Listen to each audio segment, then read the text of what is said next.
வாழ்க்கையில மறக்க முடியாத நெறியாக இருக்க வேண்டும்.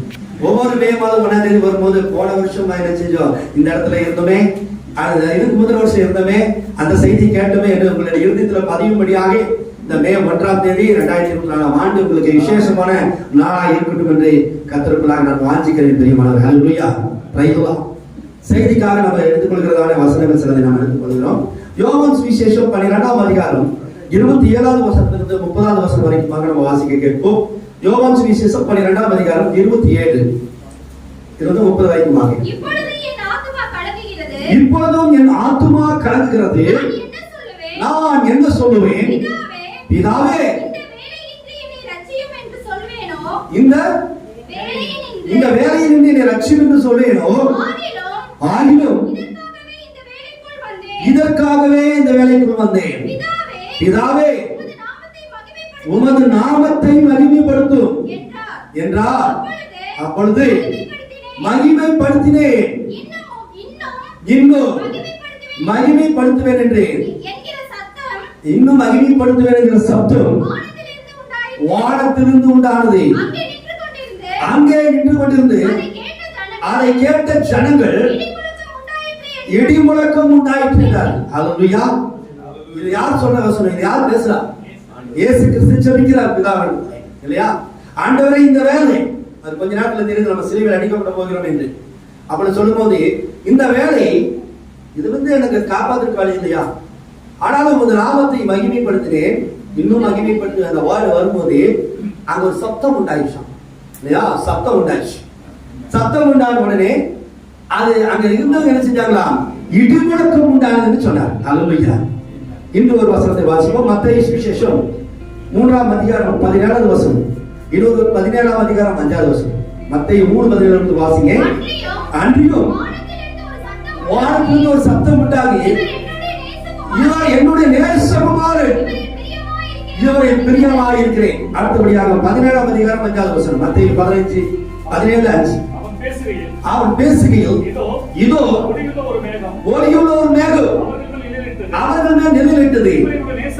இவர் என்னுடைய நேசகுமாரன், இவரில் பிரியமாய் இருக்கிறேன், இவருக்கு செவி கொடுங்கள் என்றார். அப்பொழுது ஒரு சத்தம் உண்டாயிற்று. ஹல்லேலூயா. மார்க்கு 1ஆம் அதிகாரம் 11வது வசனத்தை எடுத்து வாசிப்போம். மார்க்கு 1:11. அன்றியும் நீர் என்னுடைய நேசகுமாரன், உம்மில் பிரியமாய் இருக்கிறேன் என்று ஒரு வானத்தில் ஒரு சத்தம் உண்டாயிற்று. ஹல்லேலூயா. இன்னும் கடைசி ஒரு வசனம் வாசிங்க. 1 சாமுவேல் புத்தகம் 7ஆம் அதிகாரம் 12வது வசனத்திலிருந்து.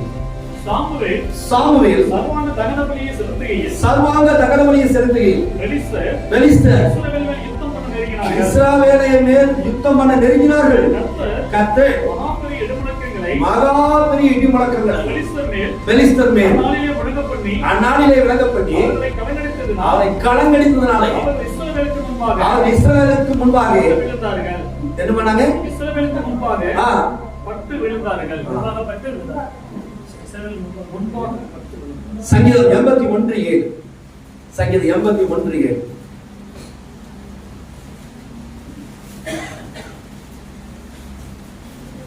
நெருக்கத்திலே என்னை கூப்பிட்டாய், நான் உன்னை தப்புவித்தேன்.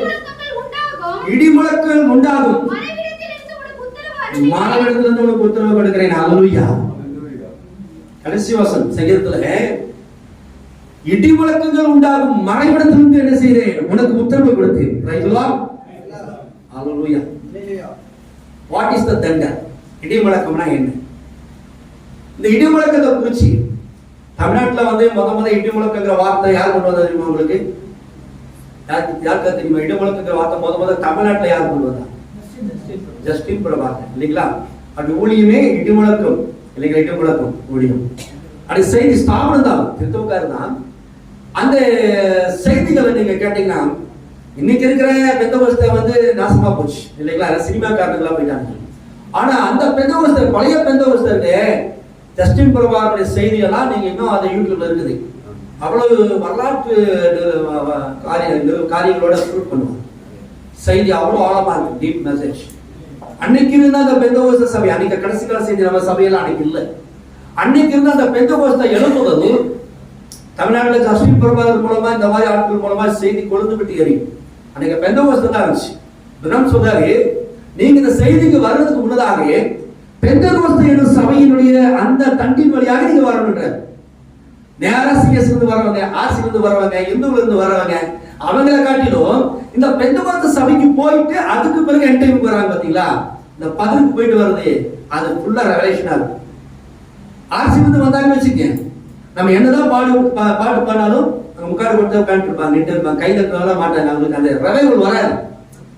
சிஎஸ்காரும் அதே மாதிரிதான் கீர்த்தனைகள் பாடி பாடி இந்த சோழ பாட்டு அமைதியான பாட்டு பாடுவாங்க. மற்றபடி இந்த சத்தம் பாடு பாடுனா அவங்க பயந்துருவாங்க. ஆனா பெந்தகோஸ்தக்காரர் விட்டீங்கன்னு வைங்களேன், பாட்டு பாடாத உற்சாகமா என்ன செய்வாங்க, குதிப்பா பாருங்க. அந்த பெந்தகோஸ்த ரெவைவல் நான் சொல்றேன், ஒருவேளை இந்த கடைசி கால செய்தி இல்லை அப்படின்னாக்க நான் எங்க இருப்பேன், பெந்தகோஸ்த சபையில இருப்பேன். தமிழ்நாட்டுல கலைஞர் கருணாநிதி சொல்லுவாரு, ஒருவேளை நான் அண்ணா திமுக ஆரம்பிக்காம இருந்து நான் திமுக காரணம் இல்லாம இருந்தா எங்க இருந்திருப்பேன், கம்யூனிஸ்ட் இருப்பேன். கம்யூனிஸ்ட் கொள்கை அப்படி சிறந்தது. காங்கிரஸ் எல்லாம் எத்தனையோ கட்சிகள் இருந்தாலும் கலைஞர் சொன்னார், ஒருவேளை நான் டிஎம்கேல இல்ல திமுக இல்லைனாக்க நான் கம்யூனிஸ்ட்வாதியா இருந்திருப்பேன். கம்யூனிஸ்ட் அப்படிப்பட்டது அப்படின்னு அவர் அதோட சிறப்பு சொல்லுவார். அந்த மாதிரி பிரணம் சொல்றாரு, ஒருவேளை நான் இந்த கடைசிகால செய்தி எனக்கு இல்லாம இருந்து எனக்கு தேவன் வெளிப்படுத்தாம இருந்ததாக நான் எந்த சபை எகோவா சாட்சி சாப்தரி அட்வென்டிஸ்ட் அது இது தோனாதுர்த்தி பிரெஸ்பிட்டரியன் பேப்டிஸ்ட் மெத்தடிஸ்ட் எத்தனையோ சர்ச் இருக்குது. ஆனா அது இல்லாம அதுக்கு பெந்தகோஸ்த சபையில இருப்பேன். ஏனென்றால் பெந்தகோஸ்த சபையானது அந்த பையன்ல பதர் பாகமா இருந்துச்சு.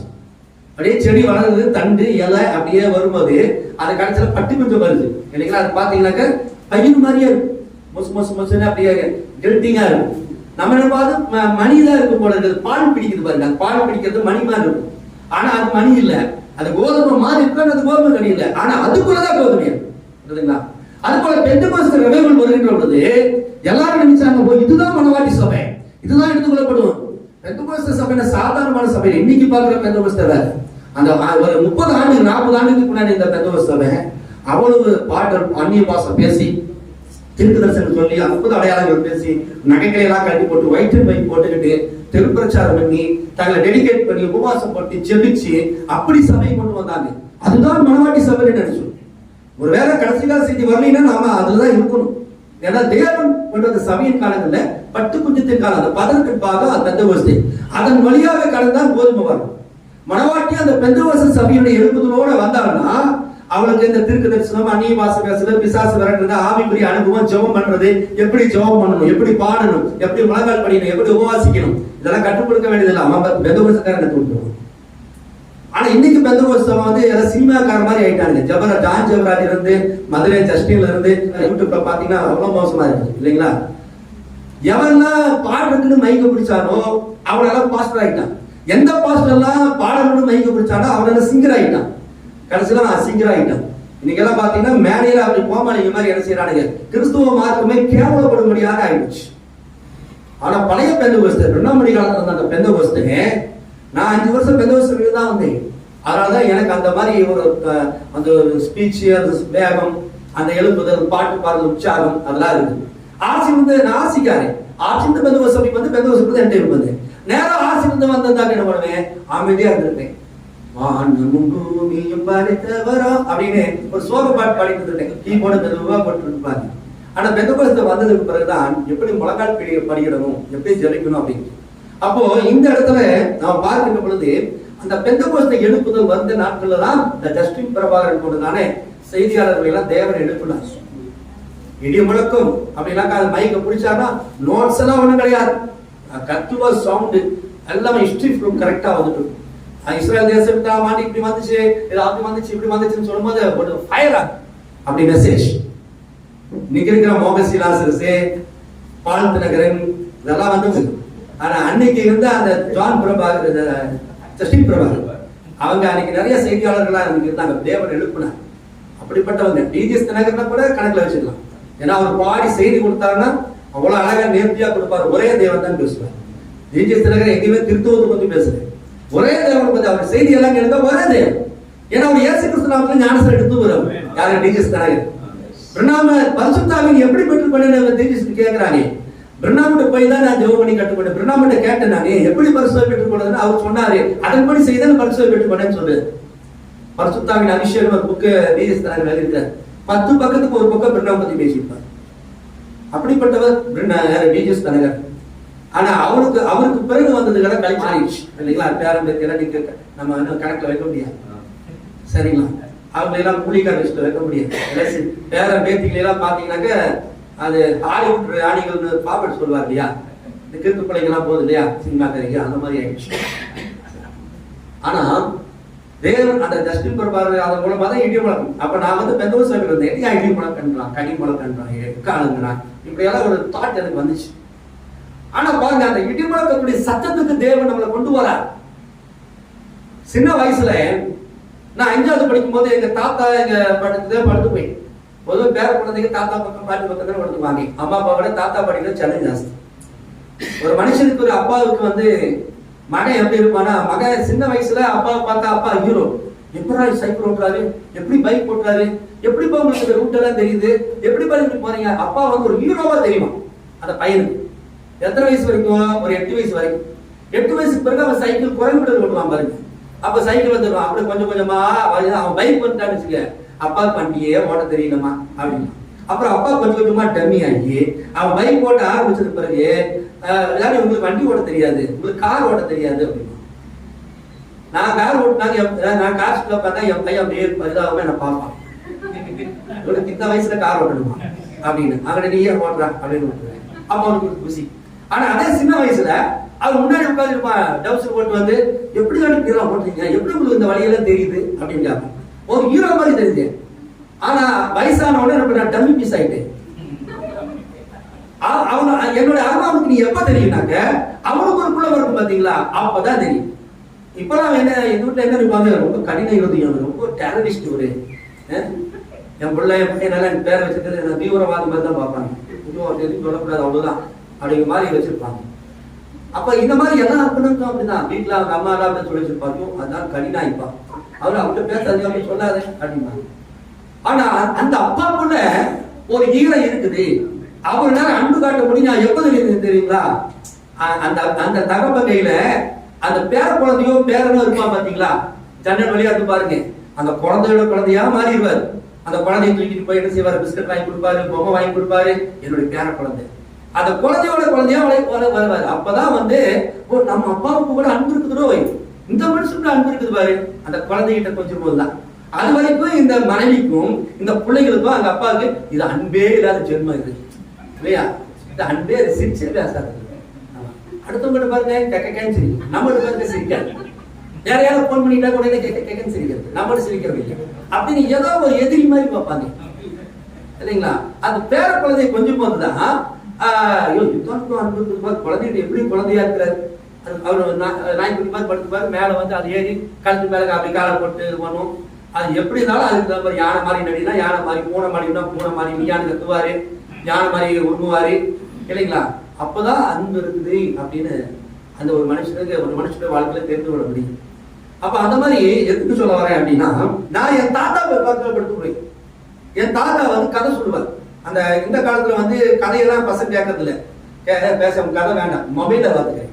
மொபைல்ல கதை, பொம்மை படம் எல்லாமே வந்துருது. சின்ன சின்ன குழந்தைங்க பார்த்துட்டாங்க. இப்ப கதை சொன்ன யாரும் மக்கள் வந்து கேட்பாங்களா, சுத்த மொக்கப்படாத அப்பா அப்படின்றான் இல்லைங்களா? ஆனா அந்த காலத்துல அப்பா அம்மா சொல்ற கதை, இந்த பக்கம் பையன், இந்த பக்கம் மகளோ பையன், ஆளுக்கு ஒரு பக்கம் படுத்துட்டு அவங்க கதை சொல்லும் போது நரிக்கதை சொன்னாங்க. நிறையவே நேரில் போய் பார்த்துட்டு மாதிரி அந்த இமேஜினேஷன் வருது. சினிமா பார்த்துட்டு வருவாங்க. சினிமா பார்த்துட்டு வந்து பார்க்கறது இன்ட்ரெஸ்ட விட அது யாரோ ஒரு காம்பவுண்ட்ல போய் ஒரு பொம்பளையும் ஆம்பளையோ பார்த்துட்டு வந்துட்டு அந்த கதையை சொல்லுவாங்க பாருங்க. காம்பவுண்ட்ல உட்காந்துட்டு எம்ஜிஆர் இப்படி வருவாரு, அதுக்கு அந்த நம்பியார் காலடி கத்திட்டு குத்தாண்டி அது அப்படின்னு அந்த கதை சொல்றாங்க பாத்தீங்களா? அது படமே போய் பார்த்துட்டு வந்த மாதிரி இருக்கு, இன்ட்ரெஸ்டிங்கா. அது மாதிரி இந்த தாத்தா பாட்டி கதை கேட்கும் போது அந்த பேர குழந்தைகளுக்கு இன்ட்ரெஸ்டா இருக்கு.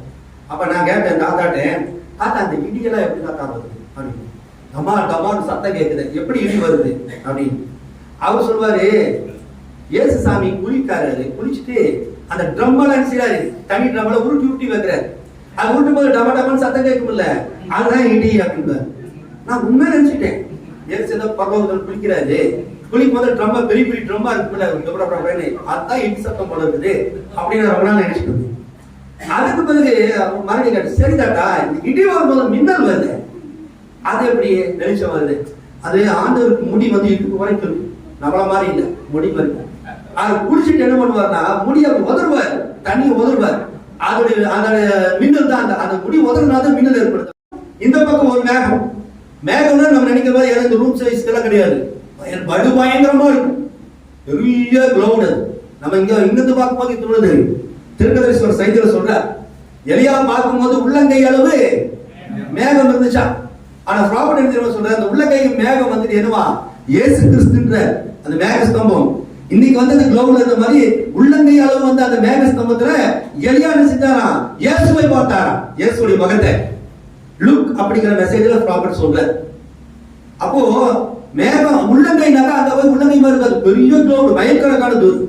அந்த மாதிரி இந்த ஒரு மேகமும் இன்னொரு மேகமும் என்ன செய்யுங்க, விளையாண்டுட்டு இருக்குங்க. மேல வண்டியில பைக் ஓட்டுற மாதிரி ஒவ்வொரு மேகமும் ஒவ்வொரு தொட்டு விளையாட்டு விளையாடுது. திடீர்னு ஒரு குளிர்ந்து காட்டு வரும்போது இந்த ரெண்டு மேகசியம் ரெண்டு மோதும் போது அப்படிங்கிற சத்தம் பாருங்க. இதுதான் இடி. ரெண்டு மேகங்கள் வானத்துல சந்திக்கின்ற பொழுது, ரெண்டு துருவங்கள் சந்திக்கின்ற பொழுது, அந்த மோதி கொள்கின்ற பொழுது அங்க உருவாகுதான் தண்டர். சரிங்களா? இந்த ரெண்டு அங்க என்ன செய்யுது, அங்க மோதுகின்ற பொழுது அதிகபட்சமான வெப்பநிலை எத்தனையோ சென்டிகிரேட், நான் நோட் எடுத்து வச்சு பண்ணுவது, எத்தனையோ ஃபாரன்ஹீட் வெயில் வெப்பம் உண்டாகும். அந்த வெப்பம் உண்டாகும் போது, ஸ்பார்க் ஆகும் போது அது தோன்றுவதுதான் மின்னல். கீழே வந்து ஒரு மரம் இருந்துச்சு, கருகி போயிடும். நம்ம நடந்து போயிட்டு மின்னல் நம்ம மேல ஊற்றினா கருகி போயிடும். கண்ணு அப்படி மின்னலை பார்த்தோம்னா கண்ணு பஸ்பமாயிடும். அதிகப்படியான வோல்டேஜ் மின்சாரம் அது. அப்ப ஒரு மேகமும் இன்னொரு மேகமை அங்க சந்திக்கின்ற பொழுது, ரெண்டு மேகமும் மோதி கொண்டிருக்கிற பொழுது அங்க ஏற்படுதான் தண்டல், இடி. புரியுதா உங்களுக்கு? அப்ப இதுதான் இயற்கை. இயற்கை எதுக்கு அடையாளம்? இயற்கை எதுக்கு முன்னடையாளங்க? தேவனுடைய காரியங்களுக்கு பழைய ஏற்பாடு புதிய ஏற்பாட்டுக்கு வந்து இயற்கை ஒரு முன்னடையாளமாக தேவை வைத்திருக்கிறார்.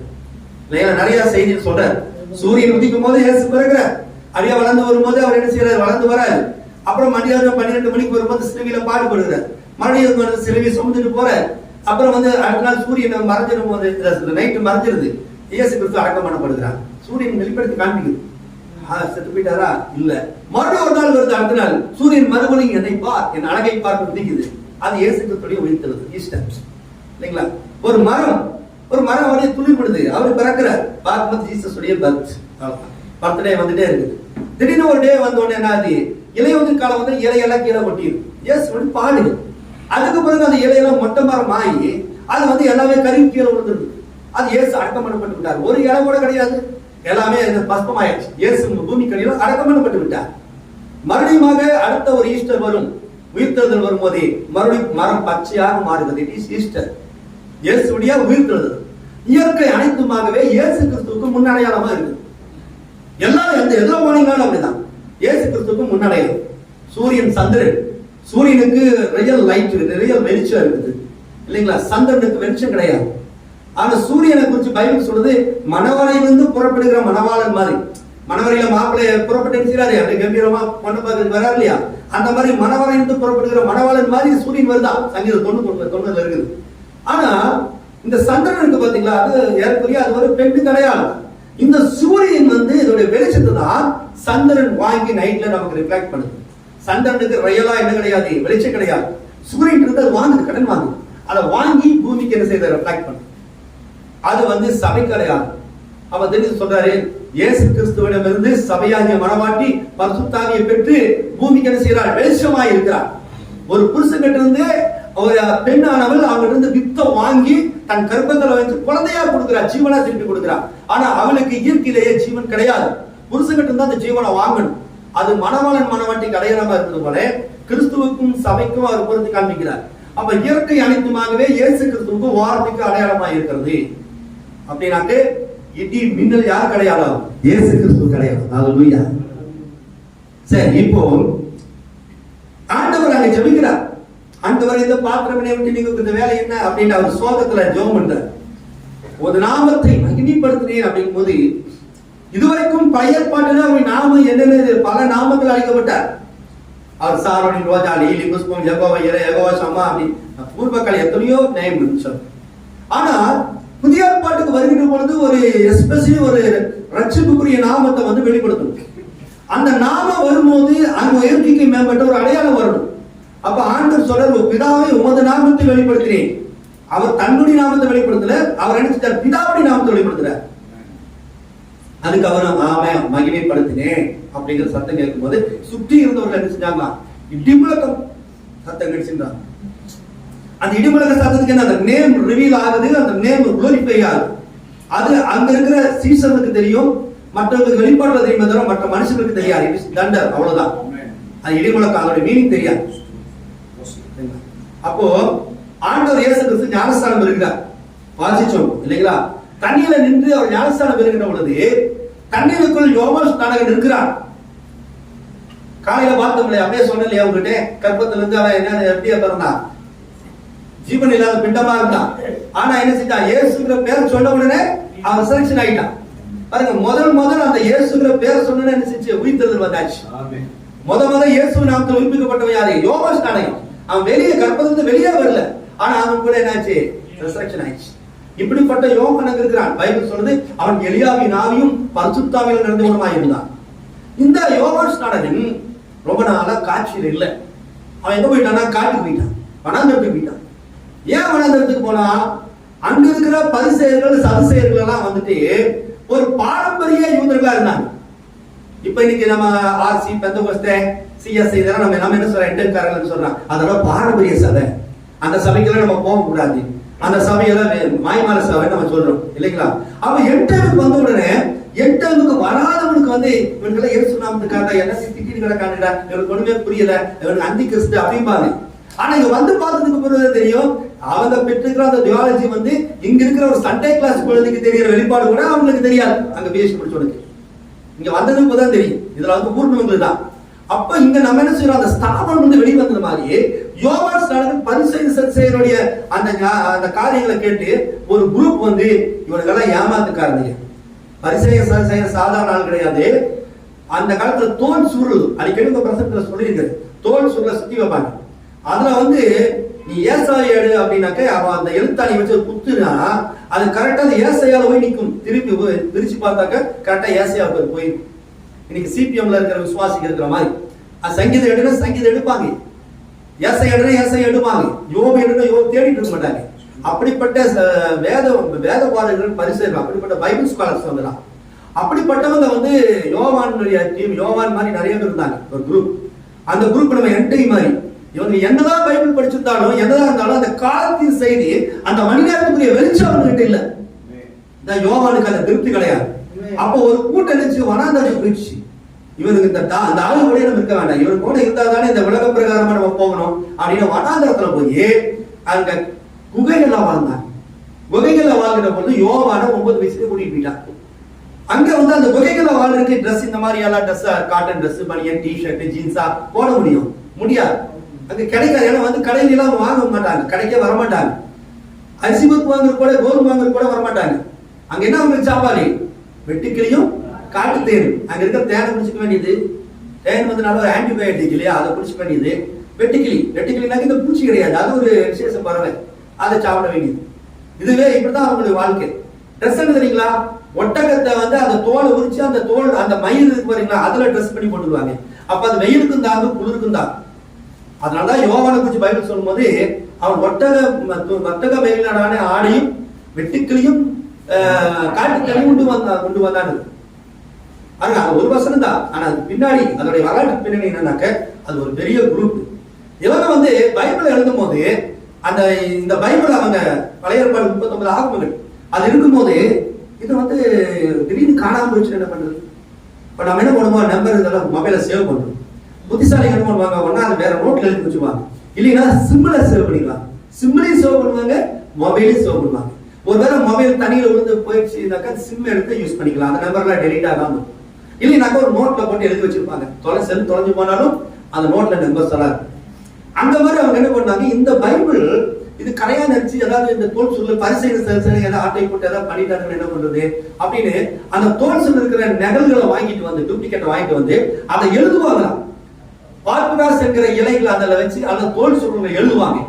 ஒவ்வொரு முறையும் வசனத்தில் எழுதும் போது கர்த்தர் தேவன் அப்படிங்கிற வருகிற அந்த எழுத்த வரும்போது போய் குளிச்சுட்டு வந்து மறுபடியும் கர்த்தர் எழுதுவாங்க. அதுக்கு பிறகு தேவன் வரும்போது போய் குளிச்சுட்டு வந்து மறுபடியும் எழுதுவாங்க. இப்படி பரிசுத்தமாக எழுதப்படுறதான் இந்த நகர்களை எடுத்து வச்சு அவங்க வாழ்ந்த அந்த இடத்து பேர் கும்ரான் தொகை. அதை வந்து பாதுகாப்புன்னு என்ன பண்ணுவாங்க, மண்பானையில போட்டு, ஏன்னா மண்பானை வந்து துருப்பிக்காது. ட்ரங்க் பெட்டி, இரும்பு பெட்டி, பீரோ, மரப்பெட்டி இதெல்லாம் என்ன இல்லை எவ்வளவு அழகா இருக்கும். ஆனா என்ன செய்ய துரு பிடிச்சிடும். ஆனா மண்ணில் செஞ்ச பாத்திரம் செய்யாது, துரு பிடிக்கவே இல்லை, எத்தனை வருஷம் ஆனாலும் பிடிக்காது. அதனால அவங்க அதுல போட்டு மூடி போட்டு சீல் பண்ணி வச்சிருவாங்க. இதுதான் உங்களுடைய வேலை. ஜெபம் பண்றது, பைபிள் எழுத வேண்டியது, பைபிள் எழுத வேண்டியது, ஜெபம் பண்ண வேண்டியது தான் உங்களுடைய வேலை. மற்ற ஜனங்களோட அவங்க கலக்க மாட்டாங்க. இவங்க தான் நாங்க தான் உண்மையான யூதர்கள், நாங்க தான் உண்மையான யெகோவா சாட்சிகள் அப்படின்றவங்க. இப்படிப்பட்டவங்க தான் யோவாஸ் நாடகன். 9 வயசுல போனவன் மறுபடியும் 35-36 இயேசுவோட 6 மாசம் மூத்தவன் இல்லையா. 30 வயசுக்கு மேல வர 36 வயசுல 30 வயசு வந்து பாருன்னு வச்சுங்களேன். வரும்போது திடீர்னு ஒரு காரியத்தை செய்யறாரு, ஞானஸ்தானம் கொடுக்குறாரு. இந்த ஞானஸ்தானம் கொடுக்குற தாட்டு யோவானுக்கு எப்படி வந்துச்சு அப்படின்னு கேட்கலாம். பழைய ஏற்பாட்டுல தேவன் ஞானஸ்தானம் கொடுத்தார் இல்லைங்களா. வாசிங்க 1 கொரிந்தியர் 10ஆம் அதிகாரம் 4வது வசனத்தை வாசிங்க. 1 கொரிந்தியர் 10:4. எல்லாரும் ஒரே ஞானபானத்தை குடித்தார்கள். எல்லாரும் ஒரே ஞானபானத்தை குடித்தார்கள்.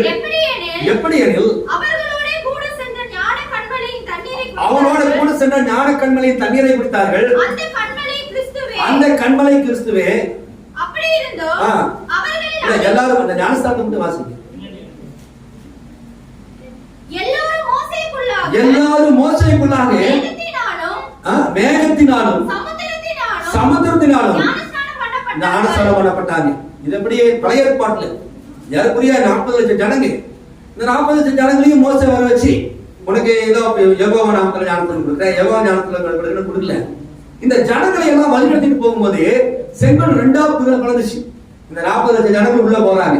போகும்போது அப்படியே போறாங்க. மேல மேக ஸ்தம்பம் இருக்குது, சைட்ல அக்னி ஸ்தம்பம் இருக்குது, சென்ட்ரல்ல ஜனங்க போறாங்க. அதுக்கு முன்னாடி தீர்க்கதரிசி போறான். போறதே ஜனங்கள் போக போக போக அந்த எட்ஜு, அந்த கடவுளை எட்ஜு வரும்போது இந்த பார்வன் பின்னாடி ஃபாலோ பண்றான். வரும்போது இதுவரைக்கும் அந்த இஸ்ரேல் ஜனங்களுக்கு முன்பதாக போய் கொண்டிருக்கிற அக்னி ஸ்தம்பம் இப்ப என்ன செஞ்சு நடுவு மறுபடியும் திரும்பி பார்வன் சேனைக்கு முன்னாடி வந்துருது, இஸ்ரேல் ஜனங்களுக்கு பின்னாடி வந்துருது. அதுக்கு மேல இவங்க மூவ் பண்ண முடியல. இஸ்ரேல் ஜனங்க எல்லாம் வெளியே வந்ததுக்கு பிறகு இந்த சமுத்திர மூடிடுச்சு. இதுதான் பேதர் சில ஞானஸ்தானத்துக்கு ஒப்பனைன்னு பவுல் சொல்றாரு. இந்த 40 லட்சம் ஜனங்களும் உள்ள போயிட்டு வெளியே தண்ணீருக்குள்ள போயிட்டு வெளியே வந்துட்டாங்க. இது பேப்டிசம். எல்லாரும் மோசைக்குள்ளாக சமுத்திரத்தினாலும் மேகத்தினாலும் ஞானஸ்தானம் பண்ணப்பட்டாங்க. ஆனா ஒரு கூட்டம் ஞானஸ்தானத்தை பெற்றுக்கொண்டது, ரட்சிக்கப்பட்டது. ஆனால் ஒரு கூட்டம் அதே ஞானஸ்தானத்தை பெற்றுக்கொண்டது. பின்னாடி பார்வன் சேனை வந்துச்சு இல்லையா, அதுவும் சமுத்திரத்துல தான் மூழ்கிச்சு. ஆனா அவங்க செத்து போயிட்டாங்க. ஏன் செத்து போனாங்க? ஒரே பேப்டிசம் தானே.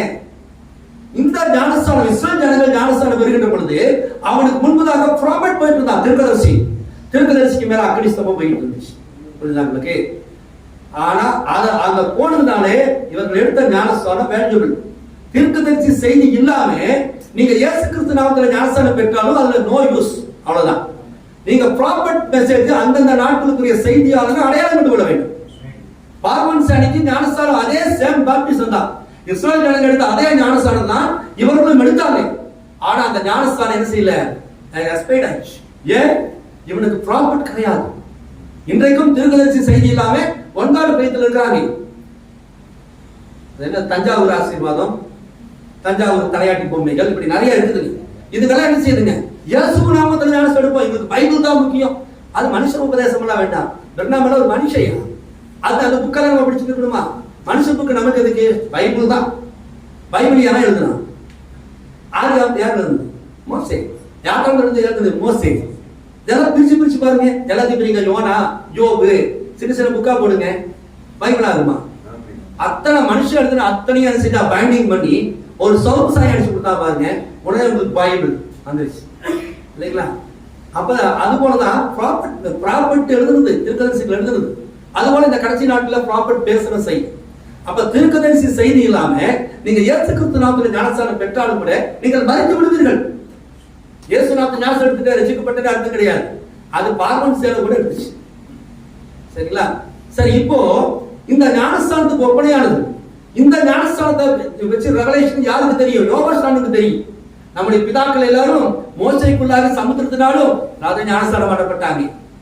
இவங்க அந்த காட்டுக்குள்ள இருக்கும்போது, மனாந்தரத்தில் இருக்கும்போது பெரிய தொட்டி கட்டிருப்பாங்க, இந்த ரூமை விட பெரிய தொட்டி.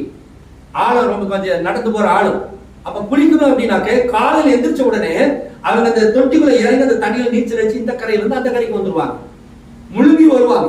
இது மரணத்துக்கு ஒப்பாக ஒவ்வொரு நாளும் நாங்கள் மறிக்கிறோம் அப்படின்னா இது யோவானுக்கு தெரியுது ஞானஸ்தானத்துக்கு ஒப்பனையானது. ஆகவேதான் திடீர்னு யோகான்ட்ட வந்து ஒரு வெளிப்பாட்டை சொல்றான். மனித திரும்புதல் பரலோகராஜ்யம் சமயமா இருக்கிறது, என்கிட்ட வந்து ஞானஸ்தானம் எடுத்துங்க. என்ன அர்த்தம்? ஏடா நாங்கெல்லாம் 40 லட்சம் பேர் மொத்தமா எடுத்துட்டோம், எங்க பிதாக்கள் எடுத்துட்டாங்க. இல்ல, உங்க பிதாக்கள் எத்தனையோ ஜெனரேஷன் போயிடுச்சு. இப்ப இருக்கிற இந்த ஜெனரேஷன் நீங்க சிங்கிளா இருக்கும். இது வரைக்கும் தேவன் ஒரு கூட்டத்தோடு இடைப்பட்டு வந்தார், இப்பொழுது என்ன செய்யறார்? தனி நபரோடு இடைப்படுகிறார். ஆகவே உன் வயிற்றுக்கு நீதான் சாப்பிடணும், நீதான் ஞானஸ்தானம் எடுக்கணும் அப்படின்ட்டு சிங்கிளா கொடுத்துட்டு வந்தார். இது அங்க பார்த்த பரிசேயருக்கும் சதுசேயருக்கும் ஒரு டவுட். என்ன செய்யணும்? நம்ம பைபிள் காலேஜ்ல சொல்லி கொடுக்கலையே அது. இந்த இந்த வெளிப்பாடு நம்ம பைபிள் காலேஜ்ல சொல்லலையே. எந்த லெசன் இது? எந்த சிலபஸ்? அவனுக்கு புரியல. ஒருவேளை பிஎஸ்டி டாக்டர் பட்டம் ரெவரண்ட் இதெல்லாம் போட்டுருக்கானுங்க. யோவான் வந்து ஒரு காட்டு பாஸ் இல்லைங்களா? அவன் பேசுறது கொச்சை, அவன் பேசுறது நல்லா ஃப்ளூயண்டா பேச மாட்டான்.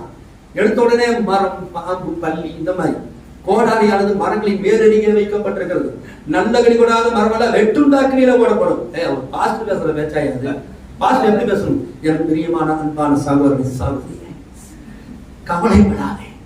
ஒரு உருக்கமான இந்த மோச மாயமான கேசுகளை பேசும் இல்லையா? அதை பார்த்து ஜனங்களை செய்யறாங்க, உருகிறான் இல்ல, காணிக்கு போய் வர்றான். அந்த மாதிரி கேளுதான். ஆனா யோவான் அப்படி இல்லை. நல்ல கனி கொடாத மரமெல்லாம் வெட்டுண்டாக்கிலேயே போடும். கோடாரி, மரம், வேறு, அருவாள்னு பேசுறான். ஏன்னா இவன் வளர்ந்தது அப்படி காட்டு வாசி. இவன் பைபிள் காலேஜுக்கு போயிட்டு வந்திருந்தானே இவன் மாதிரி ஆயிருப்பான், மாயமானக்காரன் இல்ல. ஆனா அவன் டைரக்ட் வெட்டு துண்டு வெட்டு, அவ்வளவுதான். வார்த்தை தான் பேசுறான். ஆனா இவனுக்கு ஒரு டவுட், யோவான் மாதிரி பரலோகராஜ்யம் சோகமாய் வந்திருக்க அப்படின்னு. இந்த நேரத்துல இவனுக்கு தம்பி வர. யாரு தம்பி? யாரு இவனுடைய தம்பி? யோவான் தம்பி யாருங்க? ஜீசஸ். அவர் வராரு. அவர் வந்த உடனே அவர் என்ன பண்ணாரு? யோவான் பிரசங்கத்தை கேட்டு இவர் ஞானஸ்தானம் எடுக்க வர. இவர் யோவானுக்கு ஞானஸ்தானம் கொடுக்கணும்னு சொல்லல, யோவானோட பிரசங்கத்தை கேட்டு இயேசு ஞானஸ்தானம் எடுக்க வர.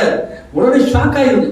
ஆண்டவரே, நான் உமால ஞானஸ்தானம் பெற வேண்டியிருக்கேன், நீ ரெண்டு இடத்துல எப்படி கேட்கலாம்? தம்பி தம்பி நீ தம்பிதான் யாருன்னு எனக்கு தெரியுமில்ல. ஆவியானவர் சொல்றாரு, அதுக்கு அது வசனம் இருக்குது. பரிசுத்தாவியானவர் புறமை போல் இறங்குறது, யார் மேல் இறங்குறது காண்பாயோ அவர்தான் என்னுடைய குமாரன், அவர்தான் மெசியா.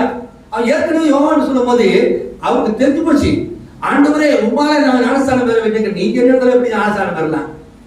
தண்ணிக்குள்ள 2 பேரும் நிக்கிறாங்க. இவன் வந்து மனிதன், இவர் வந்து தேவன். இவருடைய பரப்பு அம்மா அப்பா சேர்ந்து பிறந்தாங்க. எலிசபெத்தும் எப்படி சொல்றாங்க? சரியா? சரியா? 2 பேரும் தான் சரியா தானுங்க? ஆமா, ஜோடி மாதிரி கூட. இவங்க 2 பேரும் சேர்ந்து பிறந்தது. யாரு? யோவான் வயசான காலத்துல இல்லைங்களா?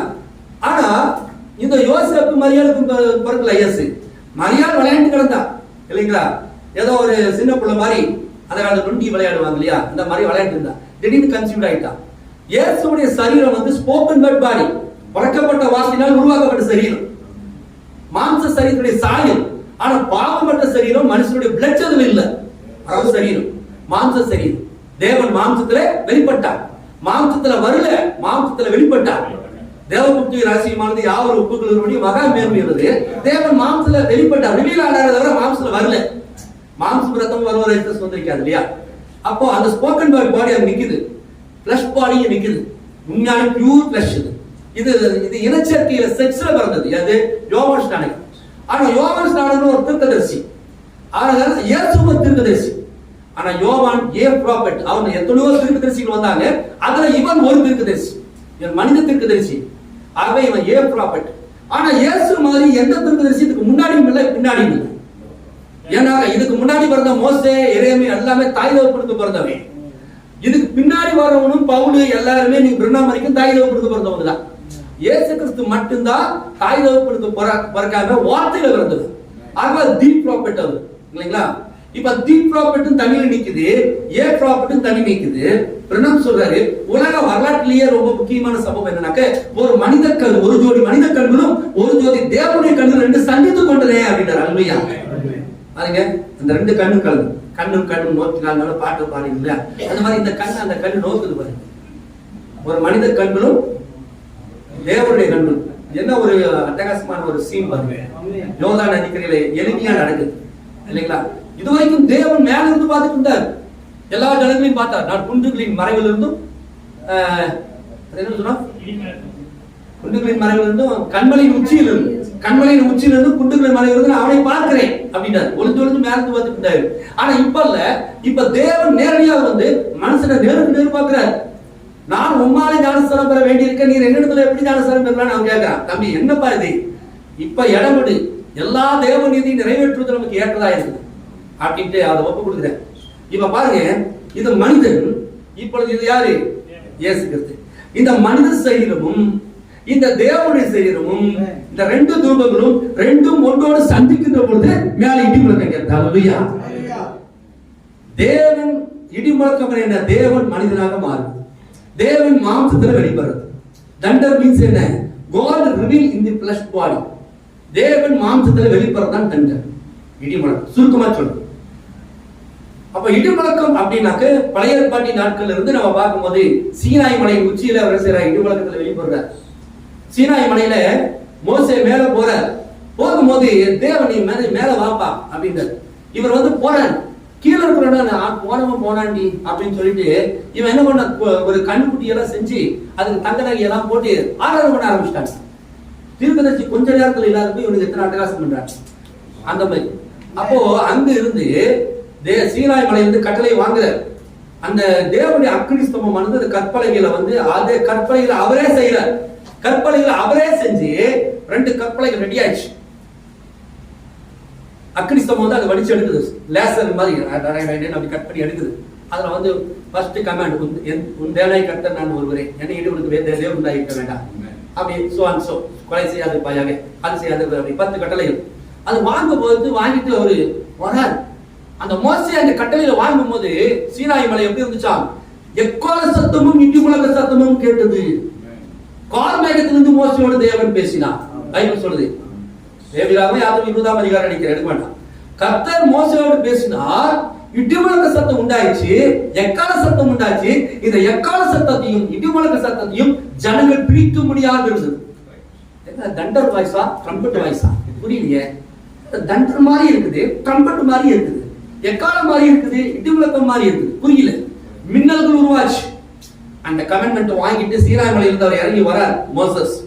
வரும்போது அது எழுதப்பட்டது, விபச்சாரம் செய்யாது இருப்பாயாக, ஒவ்வொருத்த மண்ணாடி கூட விபச்சாரம் முடியும், களவு செய்யாது இருப்பாயாக, அதைத்தான் பண்றான். விக்கிரகாராதனை பண்ணாது இருப்பாயாக, பொண்ணு கண்ணுக்குட்டியே உருவாக்கிட்டான். கொலை செய்யாது இருப்பாயாக, அடிச்சு கொண்டு சாவுறான். பாருங்க, கூத்தும் குமாரமா இருக்கிறாங்க. அங்கிருந்து இறங்கி வந்த உடனே மோச மலையிலிருந்து வர வர வர அப்படியே அவனுக்கு டென்ஷன் ஆகுது, பிபி ஏறுது, பிபி சுகர் எல்லாமே அவருக்கு ஏறுது. கீழே வந்த உடனே அந்த பிபியில வந்த உடனே சில நேரங்களில் நம்ம கோவம் வந்து பிபி வந்து பொண்டாட்டி ஒரே ஆரம்பம் பாருங்க, போய் ரூபா பாருங்க, அந்த மாதிரி எங்க அப்பா வீட்டுக்கு போறேங்கிற அளவுக்கு கண்டிப்பாங்க அப்படி. அந்த மாதிரி மோசஸ் வந்த உடனே கோபத்துல கற்பனையை கொடுத்து போட்டான். தேவன் எழுதி கொடுத்தது இல்லைங்களா, ஆனரபிள் மெசேஜ், கனமான ஒரு தேவன் எழுதி கொடுத்து தேவன் செதுக்குனது. அதை வந்து தூள் பண்ணி உடச்சு போட்டான். அவ்வளவு டென்ஷன் ஆயிடுச்சு. தேவன் வந்து அந்த அந்த தப்பை வந்து மோசை மேல வைக்கவே இல்லைங்க. அதுக்கு அந்த கோபம் வந்துச்சு, அந்த கோபத்து மேல இருந்துச்சு தவிர என் கற்பனையை உடைச்சுட்டானே அவன் கைகால உடைக்கல. அடம் பைத்தியக்காரா, நீ எதுக்குள்ள அதை உடைச்ச அப்படி அவன் கைகால உடைக்கல. ஏன்னா தேவனுக்கு புரியுமில்லாத காரியத்தை இந்த ஸ்கூல் ஜனங்க செஞ்சாங்க. அந்த டென்ஷனை உடைச்சு போட்டாங்க. மோச கூட்டம் மறுபடியும் மேல மறுபடியும் மேல வா அப்படின்னு ஆண்டவர் மறுபடியும் அவனுக்கு கூப்பிடுறாரு. இவன் மேல மறுபடியும் போறான். போன உடனே இந்த டைம் என்ன பண்றது தெரியுமா, நீ கற்பலகை செஞ்சு எடுத்துருவான், நான் செய்ய மாட்டேன், நீ எடுத்துருவா அப்படின்னு. அப்ப அந்த கற்பனையை வந்து இவன் மோசையை வந்து சில கார்பெண்டரை கூப்பிட்டு கல்லு செதுப்பான் இல்லையா, அவன் கூட்டு 2 கற்பனையை செய்யப்பான். அதே மாதிரி இந்த மாதிரி வழியும் இருக்கணும். அது செஞ்சு கொண்டு போறாரு, நோட் எடுத்துட்டு போறாரு. அவர் முதல்ல அவரே நோட்டு போட்டு சைன் பண்ணி கொடுத்தாரு. இப்ப ஒரு நோட்டு மட்டும் கொண்டு போறாரு, அவர் சைன் பண்றது. அதுக்கு பிறகு மோசையிட்ட தேவன் செய்யறாரு, அதை எழுதி கொடுக்குறாரு. 10 கட்டளையில அந்த கற்பனை எழுதுறாரு. அவன் முதல் கொடுத்த அந்த கற்பலகைகள் தேவனாலே உண்டாக்கப்பட்டு தேவனாலே எழுதப்பட்டது. ஆனா அது உடைக்கப்பட்டது. 2வது முறை கொடுக்கப்பட்டதான கற்பலகை மனுஷரால் எழுதப்பட்டது, மனுஷரால் உருவாக்கப்பட்டது, தேவனால் எழுதப்பட்டது. இதுதான் சரி, இப்ப அந்த கற்பலகை எடுத்துட்டு வந்தோடனே அங்க அந்த ஆல்ரெடி அந்த மாதிரி இருக்குதான். மோசேயோட முகம் இருந்துச்சு, சூரியனை போல பிரகாசித்தது, இடிமுழக்க சத்தங்கள், எக்கால சத்தம், இதெல்லாம். அப்போ தேவன் பேசுகின்ற பொழுது, தேவன் வார்த்தை கொடுக்கின்ற பொழுது, தேவன் தீர்க்கதரிசியோடு இடைபடும் பொழுது தேவன் திரணிக்கப்படுது என்ற செய்தியில ப்ராஃபட் சொல்றாரு. மோசே அந்த காலத்துக்குரிய ஜீவிக்கும் தேவனாக இருந்தார். அந்த காலத்துக்குரிய ஜீவிக்கும் தேவன் யாரு? அந்த காலத்துக்கு தேவன் யாரு? மோசஸ். எரேமியா காலத்துக்கு தேவன் யாரு? அது மோசஸ், எரேமியா. தானியேல் காலத்துக்கு தேவன் யாரு? அது. ஒவ்வொரு காலத்திலும் அந்தந்த தீர்க்கதரிசி அந்தந்த சந்ததிக்கு கோட் தேவன். ஆனா அவங்க யாருனாக்க ஏ கோட். எரேமியா தேவனாய் இருந்தாலும், மோசே தேவனாய் இருந்தாலும், யார் தேவனாய் இருந்தாலும் அவர்கள் யாரை ஆராதிச்சாங்கனாக்க யெகோவா தேவனை தான் ஆராதிச்சாங்க. அப்படின்னாக்க இந்த மனித தீர்க்கதரிசிகள் a God, a son of God, a son of man, a son of prophet, a prophet. ஆனா தேவன் the prophet, the son of man, the God. அவர் வந்து ஒரே தேவன். அப்ப இந்த மோசே தீர்க்கதரிசி தேவனா இருந்தாலும் கூட இஸ்ரவேல் ஜனங்கள் மோசேயை தொழுது கொள்ளல. யாரை தொழுது கொண்டாங்க? தேவனை தான் தொழுது கொண்டாங்க. அப்ப இதை நம்ம பார்க்கணும். இந்த தீர்க்கதரிசி அந்த கமெண்ட்மெண்ட்ஸ் வந்து கொடுக்குறாரு. அப்போ தேவனுடைய வார்த்தையை பெற்றுக்கொண்டவர்களும் தேவர். யார்கிட்ட வார்த்தை வெளிப்படுதோ அவன் தான் ப்ராஃபட். இன்னைக்கு ஸ்தாபனத்தில் இருக்கிற தீர்க்கதரிசிக்கு கள்ள தீர்க்கதரிசிக்கு மாதிரி இல்லை. போன 2-3 வருஷத்துக்கு முன்னாடி இந்த கொரோனா டைம்ல வந்து அது வர்றதுக்கு முன்னதாக இந்த பால் திணற சொன்னா, இந்த வருஷம் அருமையான ஆண்டு, ஆசீர்வாதத்தின் ஆண்டு அப்படின்னு வெக்கம் இல்லாம புளி பண்ணிட்டு இருக்காங்க இந்த பால் திணற. இந்த மோசிலாசஸ் அந்த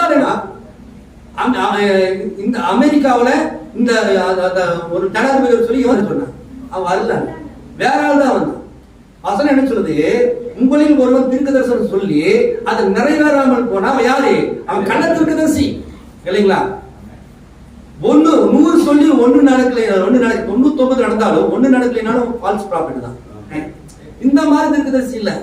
சுமாராச்சும் கொஞ்சம் பாக்குறது. ஒரு பொம்பளை போயிட்டு ஜோபத்துக்கு வந்து நின்றுக்கிறா. இந்த தீர்க்கதரிசிகள் என்ன செய்யறாங்க? தலை மேல கை வைக்கிறான். என்னமா கல்யாணம் எத்தனை வருஷம் ஆச்சு? 5 வருஷம் ஆச்சுங்க. குழந்தை இல்லையா? இல்ல. ஜோம் பண்றேன். ஜோம் பண்றேன். அடுத்த ஆண்டு இதே நாளில கர்த்தர் உங்களுக்கு ஆண் குழந்தையை கொண்டு போகிறார்.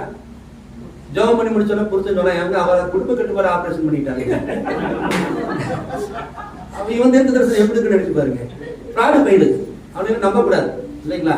அப்ப தேவன் நல்ல வேலை நமக்கு அந்த மாதிரி சபரி இல்லாம நம்ம இங்க கொண்டு வந்துட்டார். இந்த ஸ்தாபனத்துல இருந்து நம்ம வெளியே கொண்டு வந்துட்டார். ஒருவேளை நம்ம அங்க இருந்தா இதே மாதிரி மங்கிங்களா தான் நம்ம உட்காந்து இல்லைங்களா? ஒண்ணு தெரிஞ்சிருக்காது. அவங்களே ஒரு தேவதூதன் மாதிரி நம்ம கண்ணுக்கு தெரிஞ்சிருப்பாங்க. கார்ல வர்றது, அந்த ஸ்டேஜ் டெக்கரேஷன் என்ன சினிமாக்கார மாதிரி லைட் எல்லாம் போட்டு ஆட்டம் பாட்டம், ஐயோ சொல்ல முடியாது. அப்படி யாரு சரிங்களா? ஆனா தேவன் அப்படிப்பட்ட இடத்துல நம்மளை வெளியே கொண்டு வந்துட்டார் கிருபையினா. அந்த கிருபை நம்ம வந்து பரிசுத்தமா இல்ல, நம்ம ராட்சத்துக்கு தயாரிக்கிறது ரெண்டாவது விஷயம். ஆனா அங்க இருந்து கொலையான சேட்டில் தூக்கி கொண்டு நீங்க வச்சிருக்காரு பாத்தீங்களா செய்திக்கு. அது எவ்வளவு பெரிய கிருபை நினைச்சு பாருங்க. அங்கிருந்து கொண்டு வந்துட்டார். அந்த மாதிரி மோசே அந்த வார்த்தை கொண்டு வரும்போது மின்னலுக்குள் இடிமுழக்க சத்தமும் உண்டாச்சு. இப்போ இது என்னாச்சு? இந்த கற்பலகை எங்க போச்சு? கடைசியில அது ஆசிரியப்பு கூட உடன்படிக்கை பெட்டியில வச்சுட்டாங்க. உடன்படிக்கை பெட்டியில 3 காரியங்கள் வைக்கப்பட்டுச்சு. ஒண்ணு மறைவான மன்னா, இன்னொன்னு வந்து இந்த கற்பலகை, அடுத்தபடியாக ஆரோனின் தலை தொகுள். ஆரோன் மோசேக்கு வாயா இருந்தான் இல்லையா? அந்த ஆரோன் வந்து அவனுக்கு தாத்தான் கோராவுக்கு இந்த டீமுக்கு ப்ராஃபட் டீமுக்கு ஃபைட். அவன் மோசே மட்டும் தான் ப்ராஃபட்டா? அவன் சொன்னாதான் இதாகுமா? தேவன் எங்கிட்ட பேச மாட்டாரா? இன்னைக்கு பேசுறாங்க இல்லையா? பிரணாம் மட்டும் தான் பெரிய செய்தியாளரா? ஏன் தேவன் எங்கிட்ட பேச மாட்டாரா? பிரணாமுக்கு படிச்சாதான் வெளிப்பாடு வருமா? ஏன் தேவன் எங்கிட்ட பரிசுத்தம் கொடுக்க மாட்டாரா? நாங்க பிரணாமுக்கு அடுத்த தீர்க்கதரிசி, பிரணாம காட்டி நாங்க பெருசா பேசுறோம் இப்படியெல்லாம் சொல்றாங்க. ஆனா செய்தி தான் இருக்கானுங்க. ஸ்தாபனத்துக்கு கண்ட சொல்ல நம்ம மெசேஜ் வந்துட்டு தீர்க்கதரிசிக்கு ஆப்பிடிக்கிறோம் இல்லைங்களா? இவனுக்கு பிரணாம வந்து மட்டம் தட்டி இவனுக்கு ஒரு ப்ராஃபிட் ஆகும், அப்போ சொன்னாங்க தீர்க்கதரிசியாகவும் சொல்றாங்க. புரஜாதிகளுக்கு என்று அனுப்பப்பட்ட ஒரே தீர்க்கதரிசி கடைசி தீர்க்கதரிசி பிரணாம். அவனுக்கு மேல எந்த ஒரு தீர்க்கதரிசி கிடையாது. அத தாத்தான் போற அதுதான் பண்ணான். ஏன் நாங்க தேவன் எங்களை பயன்படுத்துவார். சரி, இந்த 2 இவருக்கு விவாதம் வந்துச்சு. விவாதம் வரும்போது சரி ஒரு உடன்படிக்கை பண்றாங்க. ஒரு செடியை உடைச்சு கொண்டு வாங்க. இதை கொண்டு போய் எங்க உடன்படிக்கை பெட்டியில் மறுபடியும் அதை எடுத்து பார்ப்போம். ஒரு அது என்ன செடி? ஒரு தனித்த கோலை கொண்டு வர அதை ஒரு செடி வந்து உடைச்சாச்சுன்னா செத்து போச்சு. செத்து போனதை கொண்டு உடம்படிக்கு பெட்டியில் வைக்கிறாங்க. மறுபடியும் அதை எடுத்து பார்க்கும்போது என்ன ஆகுது? மோசையுடைய கோல் வந்து துளித்துருது. ஆர்வனது வந்து துளித்துருச்சு. தாத்தான் போறாது இல்ல, செத்துருச்சு. அப்போ உறுதியாக்கப்பட்டுச்சு. தீர்க்கதரிசி செய்தி இருக்கிறவங்க வந்து ஒரு சேலஞ்ச் திருக்க சொல்றார். இன்றைக்கு நமக்கு தேவை சவால் விடக்கூடியதான ஒரு நபர். காதேஸ் பர்னேயா அப்படிங்கிற செய்தியில ப்ராஃபட் சொல்றாரு, இன்னைக்கு பிரசங்கம் பண்றாளோ அல்லது நயமா பேசுறாளோ அல்லது பெரிய சபை வச்சிருக்கிறாளோ அன்பா பேசுறாளோ மக்களை மயக்கிற மாதிரி பேசுறாளோ ரொம்ப நான் நல்லவன் நான் ரொம்ப நல்லவன் அப்படிங்கிற பேர் எடுக்கிறாளோ இல்ல அந்த பிரதர் ரொம்ப நல்லவர் ஒரு நல்ல அருமையான ஊழியக்காரர் அப்படிப்பட்ட ஆளு தேவையா? என்ன சொல்றாரு? இந்த வார்த்தைக்காக சவால் விடுகிற நபர் சேலஞ்ச் பண்ணு. இந்த செய்தாயா உன்னால முடியுமா? குறிப்பிட்டு வா பேசு, அவ்வளவுதான். சேலஞ்ச் பண்ணு. மிராக்கிள் பண்ண முடியுமா? நான் செத்து போன எழுப்புறேன், நீ இயேசு நாமத்துல நான் பண்றேன், நீ பிதாகுமாரில் பண்ணி காமி. எந்த என்டைம் பாஸ்டர் பண்ண முடியுமா? பண்ண மாட்டானுங்க. பிரசங்கம் பண்ண கூப்பிடுங்க, இங்க பாஸ்டர் கூப்பிடுங்க வந்துருவாங்க. பேவரட்டு கூப்பிடுங்க, இவங்க பேய ஓடிடுவாங்க. வரவே மாட்டாங்க என்டைம் பாஸ்டர். நீங்க நல்லா இருப்பீங்க ஒரு செய்தி கொடுக்கணும், 3 நாள் செய்தி கொடுக்க போறீங்க. ஒரு நாளைக்கு நீங்க 6 மணி நேரம் செய்தி வந்துருவாங்க. 3 நாள் உபவாசம் போட்டு ஒரு 10 பேர் பேய் பிடிச்சு உட்கார வச்சிருக்கோம். நீ வந்து விரட்டுன்னு சொல்லி பாருங்க, அங்க எங்களுக்கு லண்டன்ல ஒளி இருக்குது, அமெரிக்கால ஒளி இருக்குது, ஓடி போயிடுவான். வரமாட்டான். ஏன் அப்படின்னாக்கா அவன் சேலஞ்சு நிக்க மாட்டான். சரி, இந்த டாபிக் வச்சு நம்ம பேசுவோம். வருகை வந்தாச்சா வரலையா? முத்திரை வெளிப்பட்டாச்சா வெளிப்படலையா? அரை மணி நேரம் அவதை வெளிப்பட்டாச்சா இல்லையா? இடிமுழக்கம் வெளிப்பட்டாச்சா இல்லையா? இடிமுழக்கம்னா என்ன? தீர்க்கதரிசி செய்திக்கு மேல ஒரு செய்தி இருக்கா இல்லையா? இதை பத்தி நம்ம பேசுவோம், வாங்க விவாதம் பண்ணுவோம்.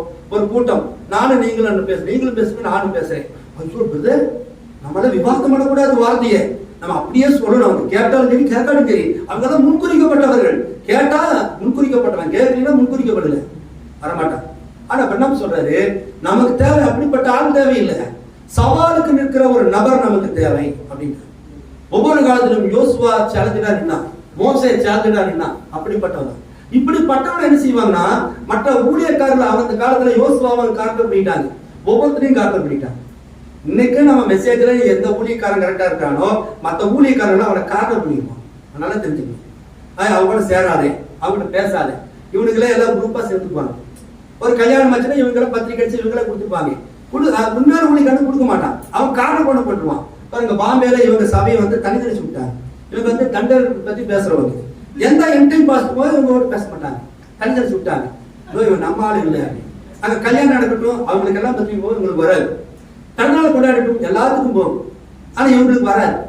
ஏன்னா இவங்க என்ன செய்யறாங்க? தண்டனை பத்தி பேசுறாங்க. அவங்களுக்கு தண்டனை பயம், வேண்டாப்பா அப்படின்னு. அந்த மாதிரிதான் எந்த ஊழியக்காரங்க எல்லாம் சேர்ந்து அவன் மோசம் சொல்றாங்களோ அங்கதான் தேவன் இருப்பா. அவன் சேலஞ்சுக்கு நிக்க முடியும், சவாலுக்கு நிக்க முடியும். அதை நீங்க வச்சுக்கீங்க. அப்ப இங்க மோசஸ் உடைய சவால் அங்க தேவன் உறுதிப்படுத்தினார். தாத்தான் போற என்ன செய்யப்பட்டாங்க? முறியடிக்கப்பட்டாங்க.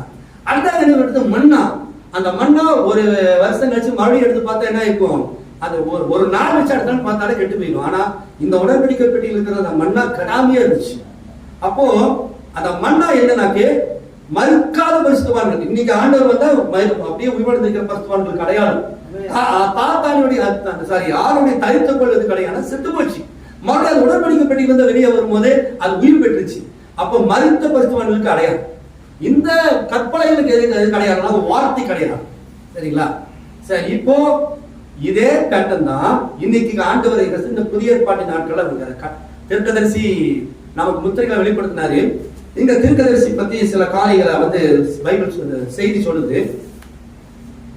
பாருங்க, இதுதான் முடிவின் அடையாளம் அப்படிங்கிற செய்தியில ப்ராஃபட் சொல்றாரு. அதன் பின்பு வெளிப்படுத்தல் 10 கூறப்பட்டுள்ள 7 சத்தங்கள் வெளிப்பட வேண்டிய சமயம் வரும். அந்த புஸ்தகம் நிறைவடைந்தவுடன் ஒன்றே ஒன்று மீதியா இருக்கும். அதுதான் யோவான் எழுதிற்கு தடை செய்யப்பட்ட புஸ்தகத்தின் பிற்புறத்தில் எழுதப்பட்ட அந்த 7 ரகசிய இடியின் சத்தங்கள். இன்னொரு செய்தியில சொல்றாரு, பிளவு பிரீச் அப்படிங்கிற மெசேஜ்ல 7 முத்திரைகளால் முத்திரிக்கப்பட்ட இந்த புஸ்தகம் வெளிப்படுத்தல் விசேஷம் 10ஆம் அதிகாரத்தில் கூறப்பட்டுள்ள 7 இடிமுழக்கங்கள் முழங்கும் சமயத்துல வெளிப்படுகிறது. இடிமுழக்கம் எப்ப ரிவீல் ஆகுதா? எப்ப 7 சீல் ஓபன் ஆகுதோ அப்ப தண்டர் ஓபன் ஆகும். புரியுதுங்களா? எப்ப தண்டர் ஓபன் ஆகும் போது 7 சீல் ஓபன் ஆகும், அது 7 சீல் ஓபன் ஆகும் போது தண்டர் ஓபன் ஆகும். இப்ப 7 சீல் ஓபன் ஆயிடுச்சா இல்லீங்களா? ஓபன் ஆயிடுச்சு. அப்ப தண்டர் ரிவீல் ஆயிடுச்சா இல்லையா? இனி யாராவது ஒரு மனுஷன் நமக்கு 7 இடி முழக்கங்கள் வெளிப்படல, நான் தான் இடி முழக்க தூது நேரா கொண்டு வர முடியுமா? முடியாது. ப்ராப்பர்ட்டி என்ன சொல்றாங்கன்னா 10ஆம் அதிகாரத்திலே சொல்லப்பட்ட 7 இடி முழக்கங்கள், அந்த 7 தண்டர் வாய்ஸ், 7 முத்திரைகள் வெளிப்படும் போது அது செய்யப்படுமா? வெளிப்படுத்தப்படும். பாருங்க, அந்த ரகசியங்களின் அர்த்தம் நேரடியாக தேவனிடத்திலிருந்து அவருடைய வார்த்தையாக புறப்பட்டு வந்து தேவனுடைய முழு வெளிப்பாட்டையும் வெளிப்படுத்தும். அப்பொழுது தேவத்துவம் மற்றவை யாவும் தெளிவாக்கப்படும். சர்ப்பத்தின் வித்து இன்னும் உள்ள மற்ற ரகசியங்கள் யாவும் வெளிப்படுத்தப்படும். தண்டர் வாய்ஸ் வரும்போது all revelation of in the Bible, எல்லா ரெவலேஷன்ஸ் 1 by 1 சர்பன்ட் சீட் இருக்கிறது வந்து ஒரு சாதாரணமான மெசேஜ் கிடையாது. இது வரைக்கும் எந்த ஸ்தாபனத்துக்காரனுக்கும் மைண்ட்ல கூட வரவே இல்லை. ஏவால சர்ப்பம் கற்பழித்தது என்ன நினைச்சு பாருங்க, உலகம் என்ன நினைச்சிருக்கு பாருங்க. நம்ம அடிச்ச கொண்டு பண்ண மாட்டாங்க. அவர் சொல்றாரு, என்னையா பொம்பளையாவா ஒரு பாம்பை எப்படியா கற்பழிக்கும், அப்படிதான் அவங்க கான்செப்ட். ஆனா அந்த பாம்பு எப்படி இருந்துச்சு, அது சபிக்கப்படுறதுக்கு முன்னாடி எப்படி இருந்தது, அதுக்கு முன்னாடி எப்படி பாம்பா மாறிச்சு, சர்ப்பம் எப்படி பாம்பா மாறிச்சு, அது எப்படி ஏவால கற்பழிச்சது, அது மூலமா காயின் எப்படி உருவானா, ஆவேல் எப்படி உருவானா, காயின் யாரு விடுத்து, ஆவேல் யாரு விடுத்து, அதை அப்படியே இன்னைக்கு வரைக்கும் கொண்டு வர. இது பெரிய ரகசியம். பாருங்க, கிறிஸ்து இறங்கி வருவதை நாம் வெளிப்படுத்துற 10ஆம் அதிகாரத்தில் காண்கிறோம். அவர் சிரசின் மேல் வானவில் கொண்டவராய் அக்னி ஜுவாலையை போன்ற கண்களையும் அக்னி ஸ்தம்பம் போன்ற கால்களை உடையவரும், ஒரு காலை பூமியின் மீது மற்றொரு காலை சமுத்திரத்தின் மீது வைத்து கையை வானத்துக்கு நேராக உயர்த்தி இனி காலம் செல்லாது என்று சதா காலங்களிலும் இவரோடு இருந்த சிங்காசனத்தின் மேல் ஆணையிட்டு சொல்கிறார். அவர் இவ்விதம் ஆணையிடும் போது 7 இடிகள் சத்தமிட்டு முழங்குது. எப்ப இந்த தண்டர் சத்தம் கேட்குது, விளம்பர தூதன் இறங்கி வரார். வெளிப்படுத்தல் 10ஆம் அதிகாரத்துல மைட்டி ஏஞ்சல். இந்த மைட்டி ஏஞ்சல் இறங்கி வர ஒரு பெரிய உருவமா, ஒரு பெரிய ராட்சசன் மாதிரி இறங்கி வந்தாரு. ஒரு பாதம் சமுத்திரத்தின் மேலையும் இன்னொரு பாதம் பூமியின் மேலே வைக்கிறார். அப்போ ஒரு பாதத்தை வச்சாருன்னா அவ்வளவு பெரிய காலமா, அரக்கன் மாதிரி காலம் எடுத்து சினிமால வர்ற மாதிரியா வைக்கிறார் கிடையாது. பாதம் அப்படின்னாக்க அந்த ஒரு பாத சமுத்திரம். சமுத்திரத்தை குறிச்சு பைபிள் நம்ம அதுவும் கிடையாது. பலமுள்ள தூதனாய் இறங்கி வந்தார், திறந்த 7 முத்திரை நூலை கையில் ஏந்தி. பலமுள்ள தூதனாய் இறங்கி வந்தார், திறந்த 7 முத்திரை நூலை கையில் ஏந்தி. அக்கினி கண்கள் இடிமுழக்க சத்தம், வானவில் மேகம் சூழ்ந்திட இறங்கி வந்தார். அக்கினி கண்கள் இடிமுழக்க சத்தம், வானவில் மேகம் சூழ்ந்திட இறங்கி வந்தார்.